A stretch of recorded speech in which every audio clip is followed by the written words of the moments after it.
కీర్తన గ్రంథము 93:1-2 ఈ విధంగా ఉంది. ప్రియమైన వారలారా, the Lord reigns, he is robed in majesty, the Lord is robed, he has put on strength as his belt, yes the world is established, it shall never be moved.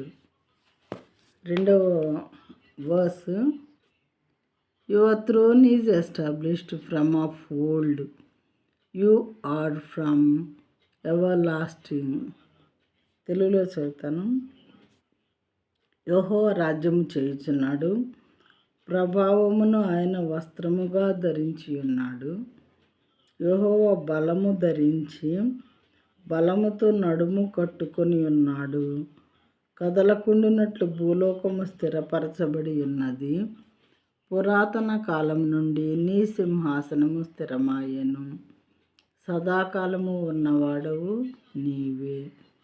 పురాతన కాలం నుండి దేవుని యొక్క సింహాసనము స్థిరంగా ఉన్నది. ప్రియమైన వారలారా, ఇంతకుముందు నిన్నటి వర్సెస్లో మరి భూమిని, పర్వతములను, భూమిని నీవు పుట్టింపక మునుపు, లోకమును నీవు సృజింపకముందు, పూర్వకాలం నుంచి నీవే దేవుడు అనే మీనింగ్ వచ్చేటటువంటి వర్స్ ఒకటి చెప్పాను, అది చూడండి. తర్వాత పురాతన కాలం నుండి నీ సింహాసనము స్థిరమాయెను. ఇప్పుడు ఆది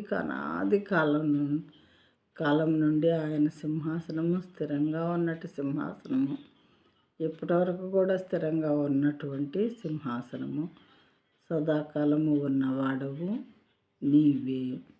అంటే వేరే ఎవరు లేరు అనే మీనింగ్ ఇక్కడ నేను అనుకుంటున్నాను. సదాకాలము ఉన్నవాడు నీవే అంటే అదే కదా అర్థం. ఈ వర్సెస్ని బట్టి మరి మనం దేవుడు నిజమైనటువంటి సృష్టికర్త అని చాలా క్లియర్గా మనకు అర్థమవుతుంది.